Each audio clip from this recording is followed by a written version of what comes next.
Hallelujah. खुदावंद आपके साथ हो। हमारे खुदावंद यीशु मसीह की इंजील मुताबिक मुकद्दस लूका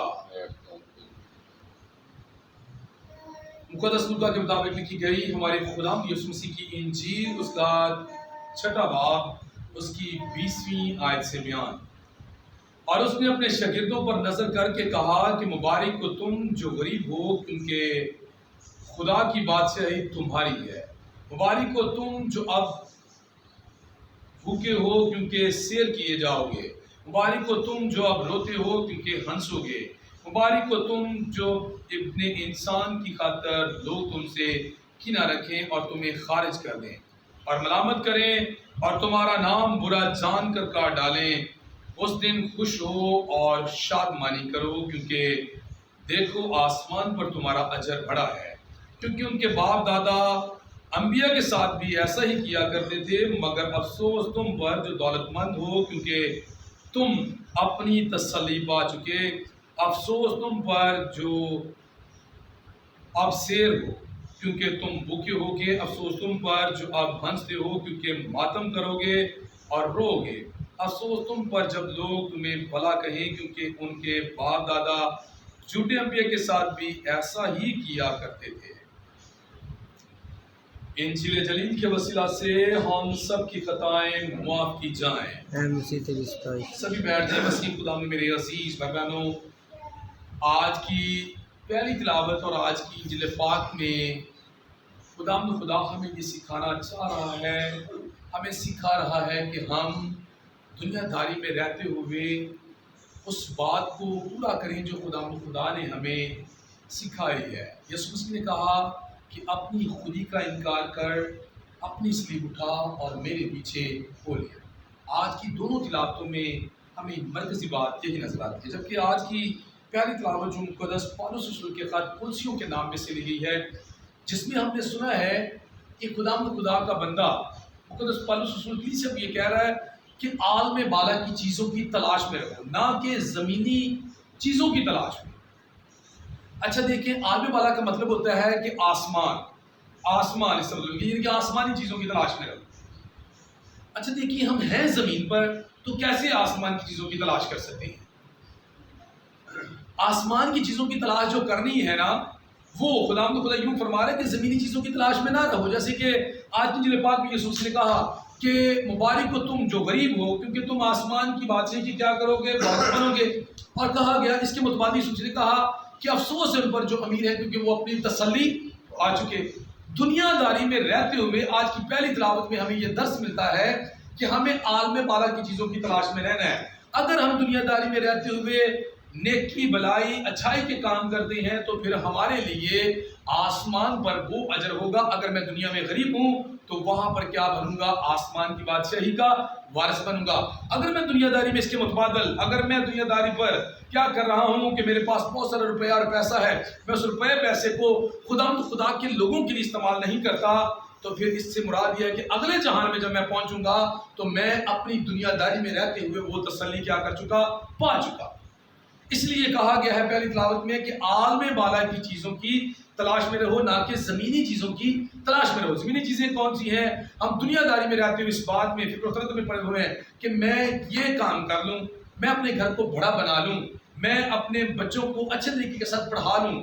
बच्चों को पढ़ाना अच्छी बात है, ये कोई बुरी बात नहीं है, लेकिन उन्हें कम से कम ये तमीज़ होनी चाहिए कि अगर कोई बड़ा है, कोई छोटा है, उनके साथ पेश कैसे रहे। अगर पढ़े लिखे होने के बावजूद खुदा के कलाम की बातों को ही ना जाने, वो बच्चा अपने माँ बाप का इज्जत और एहतराम ही ना करे, उसका क्या फ़ायदा? क्योंकि कलाम में लिखा हुआ है कि तू खुदावंद अपने खुदा को अपने सारे दिल, सारी जान, सारी ताकत और से क्या कर, प्यार कर। फिर माँ बाप के बारे में लिखा हुआ है कि तू अपने माँ और बाप की क्या कर, इज्जत कर। अगर वो पढ़े लिखे लेकिन माँ बाप की इज्जत ना करे, तो इसका फ़ायदा क्या? इसने आसमानी चीज़ों को तलाश में नहीं किया, बल्कि आलम बाला की चीज़ों को छोड़कर ज़मीनी चीज़ों की तलाश की है कि दुनियादारी में रहते हुए समाजी, तालीमी तौर पर वो भर तो रहा है, लेकिन दुनियादारी में रहते हुए वो आसमान की चीज़ों की तलाश से कासिर है। जबकि ये भी बात इंजील पाक आज की पहली तिलावत में कही गई है कि खुदा ने फरमाया, खुदा के बंदा मुकद्दस पौलुस रसूल ने फरमाया कि जिस तरह मसीह मर चुका اسی طرح ہم کیا کریں، اپنے آپ کو، اپنے اعضاء کو کیا کر دیں، مردہ رکھیں، اپنے اعضاء کو مردہ رکھیں۔ اعضاء کون سے ہوتے ہیں؟ یہ ہاتھ جو ہے میرا حصہ ہے، جسم کا اعضاء ہے، یہ کان جو ہے میرے جسم کا حصہ، یہ اعضاء ہے۔ تو خدا کا بندہ مقدس پولس رسول کلیسیا قدیسیہ کو یہ لکھتے ہوئے کہہ رہا ہے کہ بھائی جس طرح مسیح میں ہم مر گئے ہیں نا، اسی طرح ہمیں اپنے اعضاء کو، اپنے ہاتھوں کو، اپنے پاؤں کو، اپنے کانوں کو، اپنی آنکھوں کو کیا کرنا ہے، مردہ رکھنا ہے۔ وہ کس بات میں مردہ رکھنا ہے؟ کہ یہ کام کسی کے لیے، کسی کو تھپڑ مارنے کے لیے نہ اٹھے، کسی کے لیے برا کرنے کے لیے نہ اٹھے، کسی کی چوری کرنے کے لیے نہ اٹھے۔ یہ آنکھیں جو ہیں کسی کے لیے بدی کرنے کے لیے نہ اٹھے، یہ کان جو ہے کسی کی جھوٹی گواہی سننے کے لیے نہ اٹھے، یہ زبان جو ہے کسی کے لیے جھوٹی گواہی دینے کے لیے نہ اٹھے۔ یہ خدا کا بندہ مقدس پولس رسول فرما رہا ہے کہ آسمان کی چیزوں کی تلاش میں رہو، عالم بالا کی چیزوں کی تلاش میں رہو، نہ کہ زمینی چیزوں کی تلاش میں رہو۔ اگر آپ کسی کے خلاف جھوٹی بات سنتے ہیں، آپ چغلی بخیلی سنتے ہیں، تو آپ نے زمینی زندگی کو اختیار کیا ہوا ہے۔ اگر آپ ان باتوں کو ترک کرتے ہیں، کسی کی جھوٹی بات کو نہیں سنتے، تو پھر آپ نے کیا کیا ہوا ہے؟ انہیں ترک کر کے آپ نے خدا کی بادشاہی کی طرف قدم مارا ہوا ہے۔ آج کی انجیل پاک میں مسیح خدا میں میرے عزیز بہنوں، خداوند یسوع مسیح دو طرح کی باتیں کرتے ہوئے ہمیں سکھانا چاہ رہی ہیں کہ دنیا داری میں رہتے ہوئے جو مسیح کی پیروی کرے گا ان کے لیے کیا اجر ہے۔ یسوع مسیح نے کہا کہ جو یسوع مسیح کی پیروی کر رہے ہیں ان کے لیے اجر یہ ہے۔ یسوع مسیح نے کہا مبارک ہو تم، کیونکہ دنیا داری میں رہتے ہوئے تم غریب ہو، لیکن آسمان کی بات سے کہ تم کیا ہو، وارث ہو۔ اس کے متبادل جو یسوع مسیح کے پیچھے پیچھے نہیں چلتے ان کے لیے کہا گیا ہے کہ بھائی افسوس ہے تم پر۔ کیا کہا گیا ہے؟ کہ افسوس ہے تم پر جو دولت مند ہو، کیونکہ تم اپنی تسلی پا چکے۔ یہ بات یسوع مسیح نے فقیر فریسیوں کے لیے کہی، کیونکہ وہ یسوع مسیح کی بات کو نہیں مانتے تھے۔ آج بھی ایسے ہیں جو یسوع مسیح کی بات کو نہیں مانتے، اور آج بھی بہت سارے ایسے ہیں کہ جو یسوع مسیح کی بات کو مانتے ہیں۔ یہ باتیں ساری ان کے لیے کہی گئی ہیں۔ پہلی انجیل پاک کے مطابق یسوع مسیح نے اپنے لوگوں کے لیے جو اس کی پیروی کرتے ہیں مبارکبادیاں پیش کی ہیں، جو اس کی پیروی نہیں کرتے، جو اس کے پیچھے پیچھے نہیں آتے، ان پر افسوس کیا ہے کہ بھائی افسوس ہے تم پر، کیونکہ جو اب ہنستے ہو کیونکہ تم رو گے اور تمہارا مقدر رونا بن جائے گا۔ کیوں؟ دنیا داری میں رہتے ہو، عیش و عشرت میں ہیں، مال و دولت رکھ رہے ہیں، پیسہ کما رہے ہیں، کھا رہے ہیں، پی رہے ہیں، عیش کر رہے ہیں، اور اگر خدا کی طرف ہم راغب نہیں ہیں تو اس سے مراد یہ ہے کہ اگلے جماہان میں ہمیں کیا کرنا پڑے گا؟ رونا پڑے گا۔ وہ ہمارے حصے میں لکھا ہوگا، ہمارے مقدر میں لکھا ہوگا۔